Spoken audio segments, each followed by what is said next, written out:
I'm here today at the Alabaster Fire Department, and we're going to talk about something really cool and amazing for our city, right, Chief? That's right. We are now going to have our own ambulance service. Yes.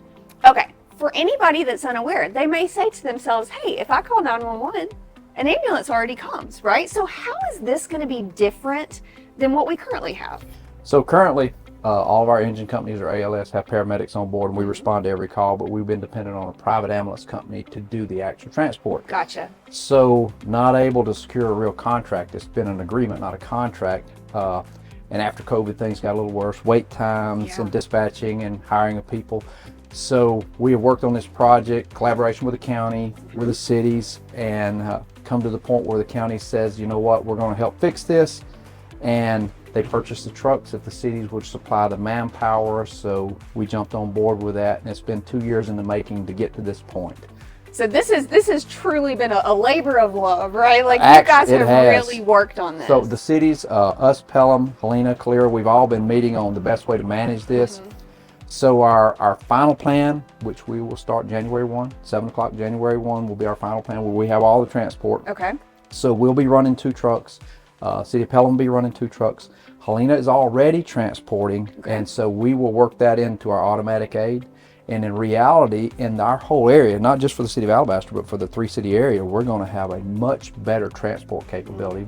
We will have 5 ambulances staffed running every day, and we've not had that in the past. And they will be strictly just for our area. So we've not had that in the past. So it's a great improvement. It really, really is. Now, like you said, other cities have done this already. You guys, I'm sure, have discussed with them. Yes. And what are some things that you've learned from talking with these other cities that are already transporting? So when we realized, yes, we're going to go forward with this, that's the first steps we took. We went out and we talked with every other city that was already transporting, some that were thinking about using a model we are.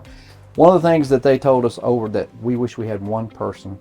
That's what they manage. That's how we created Captain Hicks's position. He is the EMS officer. All EMS, ambulance, that was his position. So last budget year, we went ahead and started the process of hiring. His was the first position we created in field, and he's been building this from nothing to where we are today. So everything we have, he built to where we are today. We started from scratch, but it worked out. Council and mayor gave us that opportunity to have a year of building time. Yeah. So it's worked out great. So all of those things, and we're really, really close. Yeah. We are really close. Trucks are here. We got one more truck that's coming in. We've got our state licensor on board. We're finishing up with our federal requirements, and Caleb has done a terrific job of putting all that together. So we've hired new positions for this, right? You're the first one on. What else? How else are we staffing this differently? So we did have to hire, was it 9 more. 9 additional positions to staff these units. Yeah. And we've had to make some new arrangements to the fire stations for, to house some of these individuals, make sure that, everybody had beds and lockers and all that kind of stuff. So we'll have one unit at Station 1 with Medic 16. They'll have 2 people on there 24/7, and then the second unit will be here at Firehouse 2. Awesome. Lots of work going on behind the scenes right now, even though we're not officially taking control until January 1, but you guys are still full on right now, training, getting ready. So our plan is we're so close, and we're finalizing a few little things, equipment and things like that. So in addition, the county bought the trucks, but keep in mind everything that goes on the truck we bought. That was part of last year's budget also. Okay. So you're talking new heart monitors, Lucas devices. Right. We've invested several $100,000 in equipment, personnel to get to that point. So this has been a great collaboration. I mean, a terrific collaboration. Our goal is hopefully in December we start testing the waters, doing a few transports, working out any of the kinks that we have.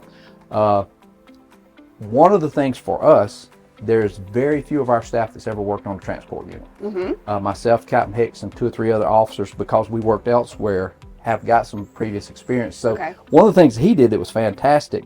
So this year, once we got our people in place, we've been sending our people to other cities. They've been to Hoover, Vestavia, Cahaba Valley, and they've been riding. Good. Okay. So that they've been getting that experience just to see what it's like, what you need to do. Yeah. So I think that lowered the tension a little bit with them once they got out there and said, hey, this is not that bad. Right. And most of our medics really enjoy the thought process of, hey, when we get a bad call, we're not waiting, we're loading, we're going. We've done a lot of preemptive work with the hospital. You know, the hospital just changed ownership. Right. So we've worked heavily with the nursing staff and administrators. They understand us, Pelham and Helena, we're here local. We don't have that big backlog of trucks to depend on. So getting in and out of the hospital, they're going to work with us really well on that. Yeah. So we're sure there's going to be bumps in the road. Of course. We feel pretty strong. I think Caleb's done a tremendous job of preparing them for that. We've looked for all the bumps that may come up, and, you know, we'll be ready to manage those. Because after January 1, there's no going back. Here we go. That's right. Yeah, we're here to stay. Ahead. Right. Alabaster, this is going to be just such a valuable asset for our city to have this here, right here. We are not going to have these wait times, not having to depend on anyone else. It's you guys. You guys are a brotherhood, a sisterhood. You're sharing in this and working together to make it happen. And this is going to be really, really awesome.